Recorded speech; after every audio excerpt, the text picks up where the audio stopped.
नमस्कार दोस्तों, welcome back to GD education. आशा करती हूँ आप सब बहुत अच्छे होंगे और अच्छे से अपनी प्रिपरेशन कर रहे होंगे। सो गाइस, आज हम लोग प्रोफेसर राजेंद्र सिंह, जिसको कि शॉर्ट फॉर्म में रज्जू भैया यूनिवर्सिटी के नाम से जानते हैं, आपके प्रयागराज में स्थित है, के बीएड सेकंड सेमेस्टर के फर्स्ट पेपर के नया लेक्चर की शुरुआत करने जा रहे हैं। तो गाइस, अगर अभी आप चैनल पर फर्स्ट टाइम आए हैं ना, तो प्लीज़ ज़रूर से चैनल को सब्सक्राइब करके रखिएगा, क्योंकि आने वाले समय में बीएड रिलेटेड जितनी भी इंफॉर्मेशन, जितने भी अपडेट्स एंड ऑल, हम सब कुछ पूरी कोशिश करेंगे कि आप तक ईजिली पहुंचा पाए। तो प्लीज़ जरूर से चैनल को सब्सक्राइब करके रखिएगा। एंड जिन्होंने सब्सक्राइब करके रखा है फिर तो बहुत अच्छी बात है। तो गाइस, आपको क्या करना है, आपको जिस भी टॉपिक को, जिस भी यूनिट को, जिस भी पेपर को कवर करना है ना, आप चैनल पर विजिट करें एंड वहाँ से अपनी क्लासेस का एक्सेस कर सकते हैं। ठीक, तो अभी तक हमने चारों पेपर की अलग अलग प्लेलिस्ट भी बना करके रखी है, और आपका जो पेपर थर्ड है ना, वो पूरा का पूरा कंप्लीट हो गया। एंड उसके 5 साल के जो पीवाईक्यूज है ना, मैंने उसकी भी एनालिसिस करवा करके रख दिया है। तो अब आपकी रिस्पॉन्सिबिलिटी है, आपकी जिम्मेदारी है कि आप उसको करें। साथ ही साथ ये यूनिट फर्स्ट भी मैं करवा रही हूँ, तो इसके भी महज 3 या 4 टॉपिक बचे हैं, आपका पेपर 1 भी कंप्लीट हो जाएगा। अब आपको क्या करना है ये आप कुछ सोच सकते हैं, मैंने आपको सारी चीज़ें बता करके रखी हैं। तो आइए हम लोग अपने लेक्चर की शुरुआत करते हैं। बट लेक्चर स्टार्ट करने से पहले want to say thank you all guys, because ना you guys supporting too much. Thank you so much guys, thank you so much for your love, for your support. ऐसे हम लोग एक दूसरे का सपोर्ट करते रहेंगे और आगे बढ़ते रहेंगे। Let's learn together and enjoy learning. तो आज का हमारा जो टॉपिक है, आप देख पा रहे हैं ना, जो हमारा आज का टॉपिक है वो ये है कि राष्ट्रीय माध्यमिक शिक्षा अभियान, मतलब रमसा, है ना। ये इसको शॉर्ट फॉर्म में हम लोग रमसा कहते हैं। ये इसी का शॉर्ट फॉर्म है ना, मतलब राष्ट्रीय माध्यमिक शिक्षा अभियान। ये इसकी हिंदी इंग्लिश दोनों में एक ही है। तो हमें देखना है कि रोल ऑफ राष्ट्रीय माध्यमिक शिक्षा, मतलब जो माध्यमिक शिक्षा, जो सेकेंडरी एजुकेशन है, उसमें रमसा की क्या भूमिका है ना। तो इसी की भूमिका को हम लोगों को समझना है। ये आपका सिलेबस है। और हाँ गाइस, मैंने जो कल वाला वीडियो बनाया था उसमें मैंने दिया था ना सेकेंडरी एजुकेशन में डाइवर्सिफिकेशन का, बिल्कुल वो वही टॉपिक है। मेरे को लगा शायद उसके अंदर का टॉपिक है, नहीं वो एक्चुअल टॉपिक है ना, डाइवर्सिफिकेशन ऑफ सेकेंडरी एजुकेशन। जब मैंने कल फिर से देखा ना सिलेबस, तो बिल्कुल सेम था। तो मुझे मुदलियार कमीशन पर ना अलग से वीडियो बनाने की ज़रूरत नहीं है। वो मुदलियार कमीशन ने जो डाइवर्सिफिकेशन की बात करी थी, बिल्कुल वही टॉपिक ही है। ठीक, तो बिल्कुल आपका वो सही है, ठीक है ना। तो अब उस पर हमें अलग से वीडियो बनाने की ज़रूरत नहीं है। बट मैं अभी जब 5 साल का पीवाईक्यू सॉल्व करवाऊंगा ना, मुझे अगर लगेगा कि वहाँ से कुछ और एक्स्ट्रा करवाना है, जैसा मैंने कि थर्ड पेपर में करवाया, तो डेफिनेटली मैं इस पेपर में भी करवाऊंगी। ठीक, अभी सिलेबस के अकॉर्डिंग 4 वीडियोस, 4 लेक्चर्स बचे हैं, वो मैं आपको फटाफट से कंप्लीट करवा करके फिर पीवाईक्यू सॉल्व करवाऊंगी। अगर मुझे लगेगा कि नहीं वहाँ से कुछ और मुझे करना चाहिए, तो वो मैं डेफिनेटली करूँगी। आइए लेक्चर की शुरुआत।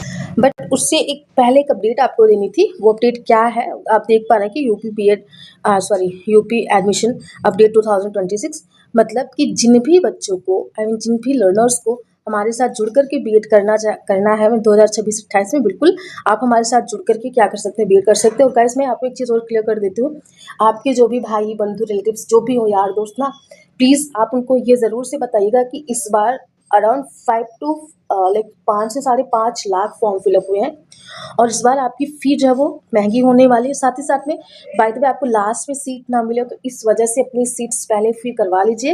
एंड और अपनी क्लासेस भी करके फटाफट से उसमें एडमिशन ले लीजिएगा। एंड अभी तो एंट्रेंस एग्ज़ाम की तैयारी करिए। एग्ज़ाम होने के बाद से आप इसके लिए जुट जाइएगा, ठीक है। नहीं तो फिर बाद में और प्रॉब्लम होगा, तो फिर सीट नहीं मिल पाने की वजह से आपको और फीस देना पड़ेगा, है ना। तो इसके लिए क्या करना है, आप हमारे साथ जुड़ के भी बीएड कर सकते हैं। हम चित्रकूट से और क्या कहते हैं इलाहाबाद से, है ना, अयोध्या से हम बीएड करवाते हैं, तो आप कहीं से भी हमारे साथ जुड़ करके बीएड कर सकते हैं। आइए, इसके लिए क्या करना है, हमारा जो यूट्यूब चैनल है आप इसको ज्वाइन करें। साथ ही साथ में हमारा टेलीग्राम चैनल है, टेलीग्राम ग्रुप है, इसमें बहुत सारे लर्नर्स जुड़ करके आपस में कॉन्वर्सेशन करते हैं। वो इनके लिए ईजी गोइंग होता है ना, इस पर अच्छे से वो बात कर सकते हैं। एंड आप हमारा ये व्हाट्सएप नंबर है, व्हाट्सएप चैनल है, आप इस पर भी जुड़ें, ठीक है ना।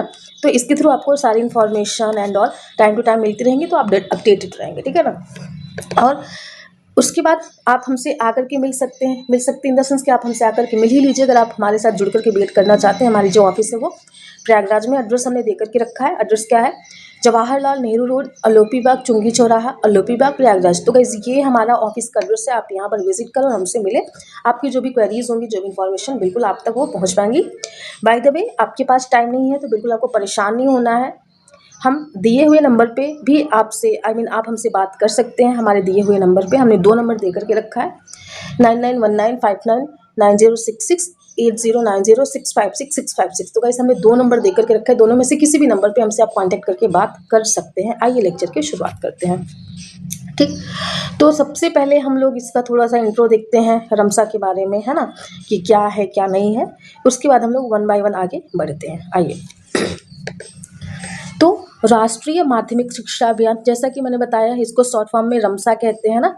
तो भारत सरकार द्वारा वर्ष 2009 में, अगर किसी ने नेट का एग्जाम दिया होगा तो उनको पता है रमसा से ना फर्स्ट पेपर में बहुत सारे क्वेश्चंस आते हैं, तो उसके पॉइंट ऑफ व्यू से भी ये इंपॉर्टेंट हो जाता है। तो आप अगर पढ़ लेंगे तो आपके लिए बेनिफिशियल रहेगा।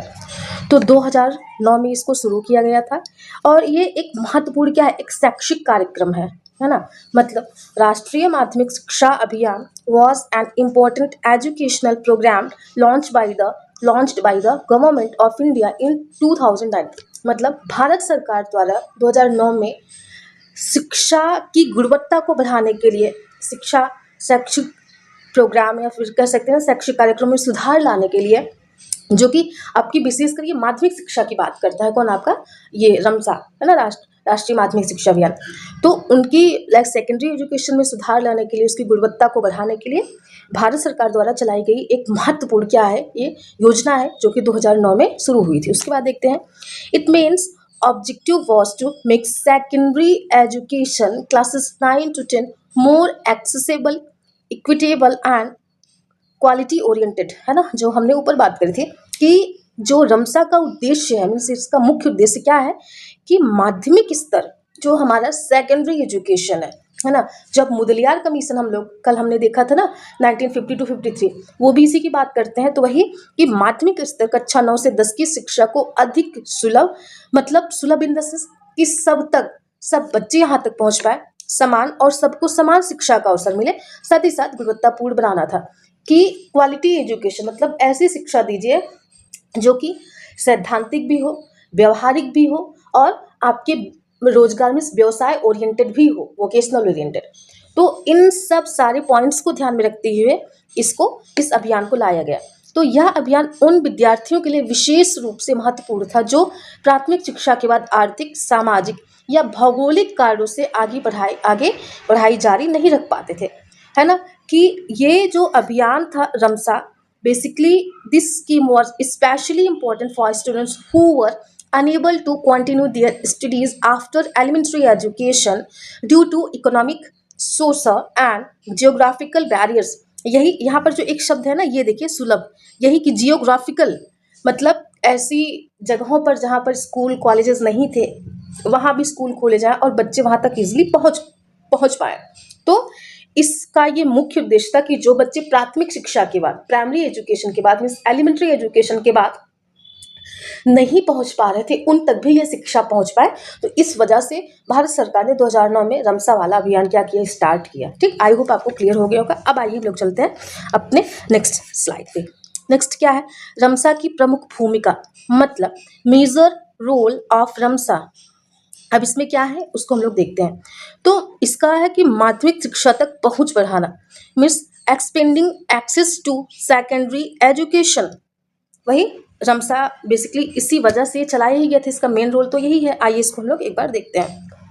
तो one of the most important role of RMSA was to expand access to secondary education. इसका क्या मतलब है कि रमसा की जो सबसे महत्वपूर्ण भूमिका है वो माध्यमिक शिक्षा तक पहुंच को बढ़ाना था। मतलब माध्यमिक शिक्षा को हम ग्रामीण इलाकों में, वो बच्चे जो एलिमेंट्री एजुकेशन के बाद उसके बाद नहीं आगे बढ़ पा रहे थे, ड्रॉप आउट हो जा रहे थे, या फिर कोई ऐसा बैरियर था लाइक उनको समानता नहीं मिल पा रही थी, गुणवत्तापूर्ण शिक्षा नहीं, तो इन सारे मुद्दों को, इन सारे पॉइंट्स को ध्यान में रखते हुए कि माध्यमिक शिक्षा को बढ़ावा मिले, इस वजह से इसका जो है वो मुख्य रोल हमें देखने को मिलता है। तो ग्रामीण और पिछड़े क्षेत्रों में कई विद्यार्थियों को विद्यालय दूर होने के कारण पढ़ाई छोड़नी पड़ती थी। इस योजना के अंतर्गत नए विद्यालय स्थापित किए गए और पुराने विद्यालयों को क्या उच्चीकृत किया गया। इसका उच्चीकृत मतलब उसमें सुधार लाया गया।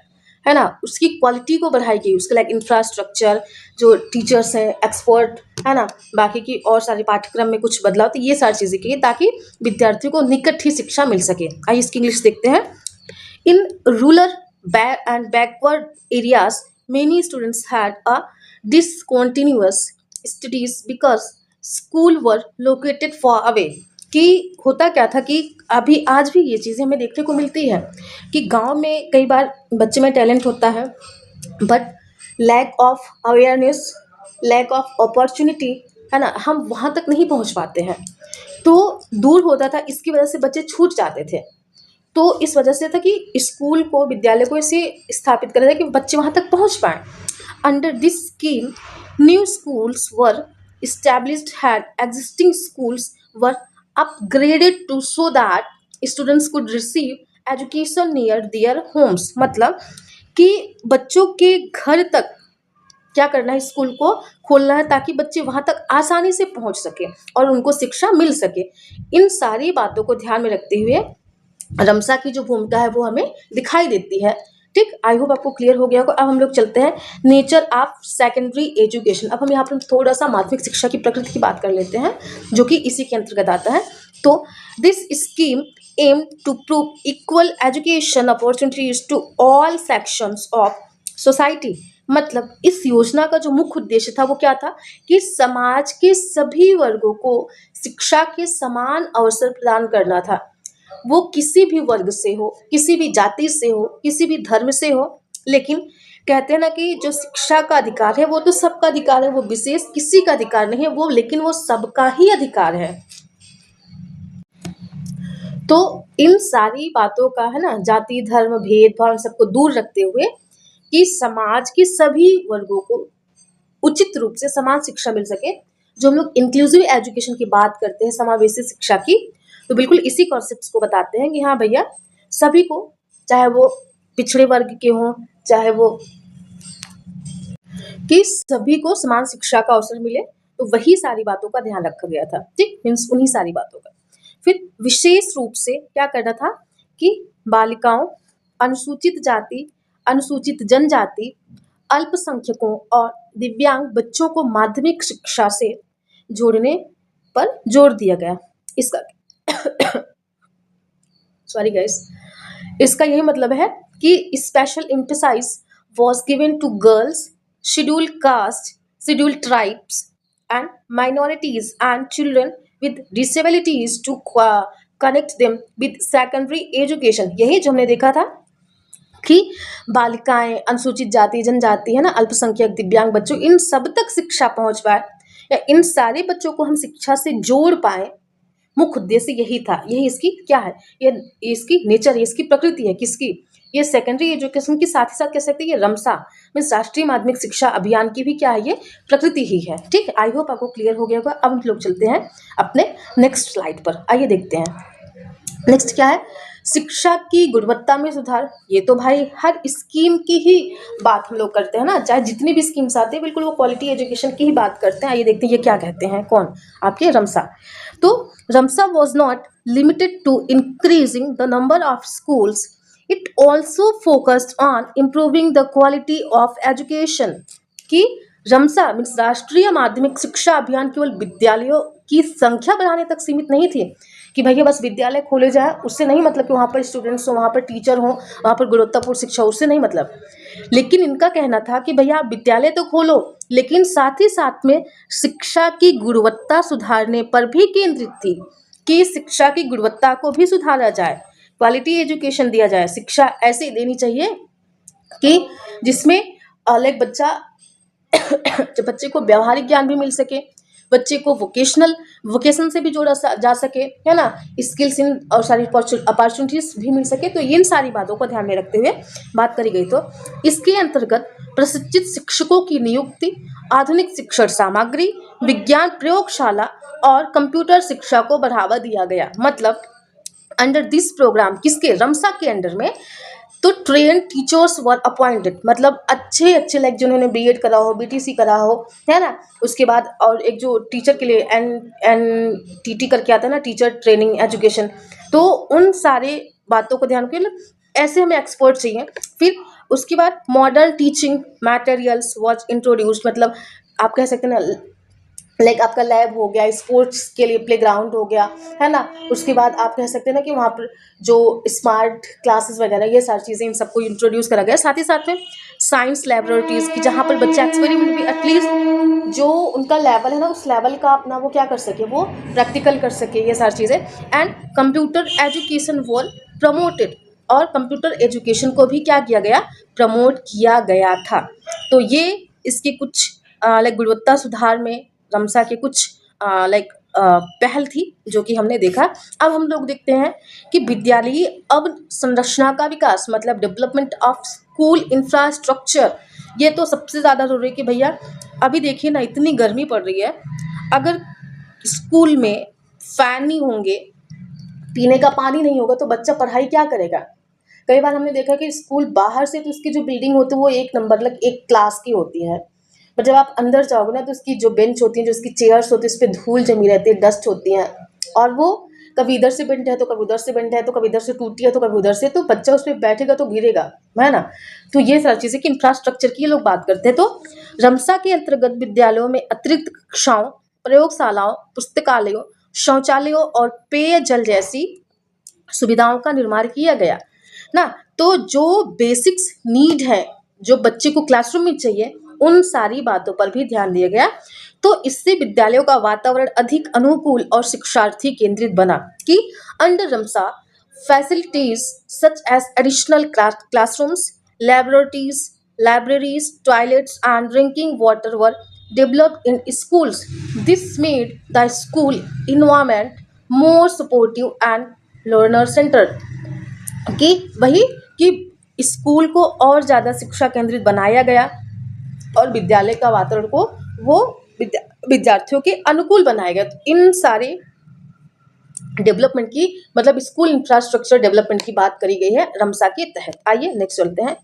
ड्रॉप आउट दर को कम करना था इसका, ये और एक और पॉइंट अच्छा सा था, है ना, कि जो बच्चे छोड़ रहे थे, पढ़ाई नहीं कर पा रहे थे, उसकी रेट को कम करना। वही कि बहुत से विद्यार्थी आर्थिक कठिनाइयों, सामाजिक समस्याओं या विद्यालय की दूरी के कारण पढ़ाई छोड़ देते थे। हम लोग कई बार देखते हैं ना कि आर्थिक कठिनाई, जब जिस बच्चे को 2 वक्त की रोटी का ठिकाना नहीं रहेगा, वो पढ़ाई कैसे कर पाएगा, है ना। सामाजिक समस्याएं, कई बार बालिकाएं, बच्चियां पढ़ने जाती हैं तो रास्ते में कुछ ऐसे लाइक दुर्व्यवहार किए जाते हैं, जिसकी वजह से वो सहम जाती हैं, डर जाती हैं, जिसकी वजह से उनकी हिम्मत नहीं होती कि हाँ वो आगे बढ़ें और जाएं। तो ये कुछ सामाजिक असमानताएं। कई बार हमने ये भी देखा है कि लाइक कहते हैं कि हाँ बेटी को पढ़ा रहे हैं, पता नहीं क्या बनेगी बेटी, ये कई बार पेरेंट्स को भी उसके लाइक ताने वगैरह सुनने को मिलते हैं ना। और जब आपकी बेटी को लाइक कुछ मिल जाता है तो कहते हैं कि हाँ ये तो पढ़े हो, तो वो इंसान का अपना अपना दृष्टिकोण होता है। तो ये सामाजिक समस्याएं हैं, सामाजिक समस्याओं के अंतर्गत आता है ना। तो उसी के साथ साथ जो विद्यालय की दूरी, जो हमने ऊपर देखा था, जो भौगोलिक समस्या थी, कि कई बार ऐसा होता है कि दूर होता है, जिसकी वजह से वहाँ तक स्टूडेंट्स नहीं पहुँच पाते हैं, तो जिसकी वजह से पढ़ाई छोड़ देते हैं ना। तो रमसा ने इन समस्याओं को कम करके माध्यमिक स्तर पर ड्रॉप आउट दर को घटाने में महत्वपूर्ण भूमिका निभाई। ठीक, तो वही कि many students left school because of financial difficulties, social problems, or long distance to schools. Ramsa played a significant role in reducing dropout rate and at the secondary level by the addressing these problems. इन सारी समस्याओं को ध्यान में रखते हुए उन्होंने drop out दर को कम करने के लिए ये अपनी पहल शुरू करी, अपनी मतलब ये अभियान शुरू करा, जिसके थ्रू थोड़ा बहुत इसमें सुधार देखने को हमें मिलता है। आइए नेक्स्ट चलते हैं। नेक्स्ट है हमारा बालिका शिक्षा को प्रोत्साहन, means promotion of girls education. ठीक, अब इसमें क्या क्या चीज़ें देखने को मिलती हैं, आइए देखते हैं। तो इस योजना में बालिकाओं की शिक्षा पर विशेष ध्यान दिया गया। अलग शौचालय, सुरक्षित विद्यालय वातावरण और छात्रवृत्ति जैसी सुविधाओं के माध्यम से लड़कियों की भागीदारी बढ़ाई गई। मतलब कि special attention was given to girls education under the scheme. मतलब इस स्कीम के तहत बालिकाओं पर, मतलब बालिकाओं की शिक्षा पर या गर्ल्स एजुकेशन पर विशेष रूप से ध्यान केंद्रित किया गया। तो facilitates such as separate toilets, मतलब बॉयज़ एंड गर्ल्स के अलग अलग टॉयलेट्स बनाए जाए।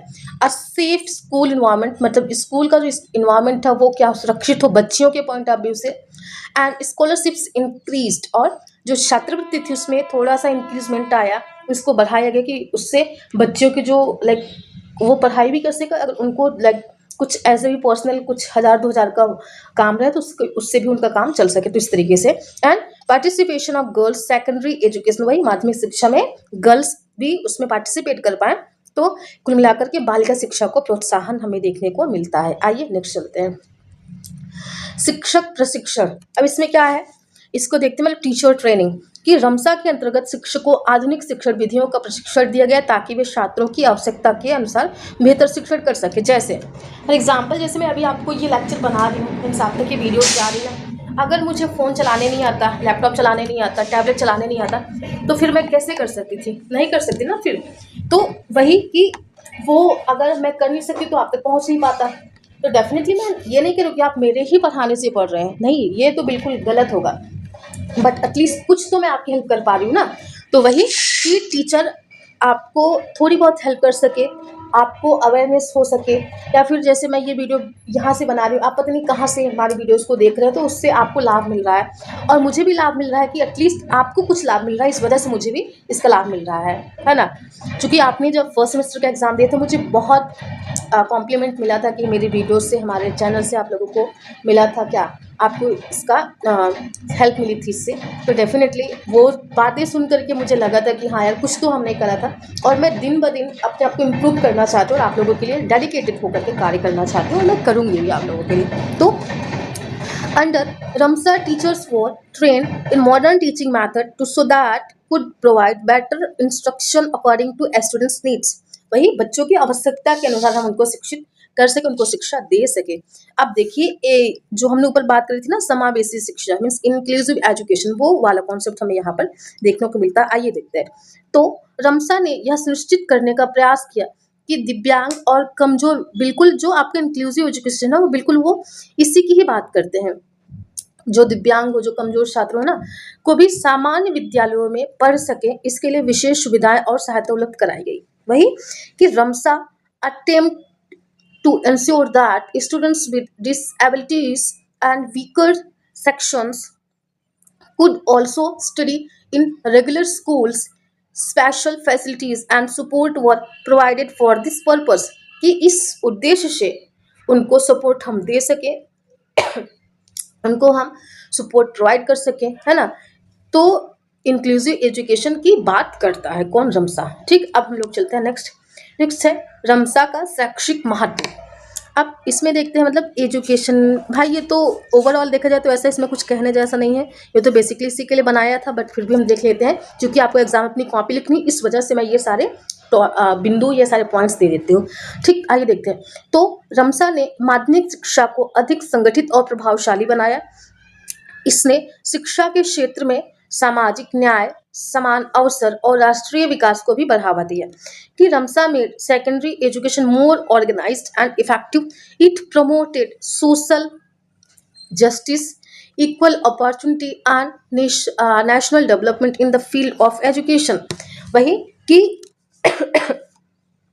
इसने शिक्षा के क्षेत्र में सामाजिक न्याय, अवसर और समान अवसर, राष्ट्रीय विकास, इन सबको बढ़ावा देने में क्या है, इसका वो शैक्षिक महत्व किसका, रमसा का बढ़ जाता है।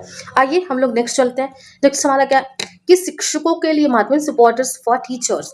अब इसमें देखते हैं कि रमसा ने शिक्षकों को प्रशिक्षण, संसाधन और आधुनिक तकनीकों का उपयोग सिखाकर उनकी शिक्षण क्षमता को बढ़ाया। तो RMSA improve the teaching capacity of teachers by providing training, ensures and knowledge of modern techniques। जो हमने ऊपर देखा था, वही कि मॉडर्न टेक्निक्स का समावेशन करके, उनको इंक्लूड करके टीचर्स को ट्रेंड करा, ताकि वो बच्चों को उनकी आवश्यकता के अनुसार, उनकी, है ना, कहते हैं कि time to time syllabus, teacher and everything हम शुड बी चेंज होना चाहिए। तो वही कि वो चेंज करते रहे, मतलब कि डायनेमिक प्रोसेस होना चाहिए, गतिशील प्रक्रिया होनी चाहिए, ताकि उसका लाभ बच्चों को भी और विद्यालय, समाज, राष्ट्र को मिल सके। आइए नेक्स्ट चलते हैं। नेक्स्ट है विद्यार्थियों के पॉइंट ऑफ व्यू से रमसा का क्या मतलब महत्व है, या फिर इसका रोल कैसे बढ़ जाता है, बस एक लाइन इसमें देखते हैं। तो through this scheme students receive better schools, quality education and greater opportunities for future progress. कि इस योजना से विद्यार्थियों को बेहतर विद्यालय, गुणवत्तापूर्ण शिक्षा और आगे बढ़ने के अधिक अवसर प्राप्त हुए। तो ये सारे पॉइंट्स थे जो हमने देखा रमसा, जो हमारा 2009 में भारत सरकार ने लॉन्च किया था। ठीक, तो इससे ये सारे लाभ देखने को हमें मिलते हैं। अब फाइनली हम लोग कंक्लूजन पर आते हैं और इस तरीके से आपका आज का लेक्चर कंप्लीट होगा। कंक्लूजन में देखते हैं तो राष्ट्रीय माध्यमिक शिक्षा अभियान भारत की माध्यमिक शिक्षा व्यवस्था को मजबूत बनाने वाला एक महत्वपूर्ण कार्यक्रम था। इसकी भूमिका शिक्षा को सबके लिए सुलभ, समान और गुणवत्तापूर्ण बनाने में अत्यंत महत्वपूर्ण रही। जो हमने ऊपर देखा वही इसका कंक्लूजन है। तो राष्ट्रीय Madhyamik Shiksha Abhiyan was an important programme that strengthened India's secondary education system. Its role was highly significant in making education accessible, equitable, and quality-based for all. सभी के लिए एक्सेस हो सके, मतलब इसका एक्सेस सबको मिल सके, सभी को गुणवत्तापूर्ण शिक्षा मिल सके, सभी की समान भागीदारी हो। इस वजह से राष्ट्रीय माध्यमिक शिक्षा अभियान को 2009 में भारत सरकार द्वारा लाया गया था। बेसिकली इसमें इसको सेकेंडरी एजुकेशन को ध्यान में रखते हुए। ठीक, इस तरीके से रहा गाइस आज का lecture and thanks for watching. ऐसे ही सपोर्ट करते रहेंगे तो डेफिनेटली आपको भी हमको भी हम दोनों को तरक्की मिलेगा, आई मीन हम सभी को मिलेगी। और मनुष्य जीवन कहते हैं ना, मिलने का ये सौभाग्य हो कि हमारे थ्रू किसी को हेल्प मिल पाएगी। तो जिनको इसकी नीड होगी डेफिनेटली आपको क्या करना है, उनके साथ शेयर करना है, लाइक करना है, कमेंट करना है, सब्सक्राइब करके बेल आइकन को प्रेस कर देना है ताकि सारे अपडेट्स आपको सबसे मिल पाए। सो गाइज ये रहा आज का लेक्चर। It's all about for today and we will meet in next video. तब तक के लिए अपना ध्यान रखिएगा। Thank you so much guys. Lots of love. God bless you all. Stay blessed and healthy.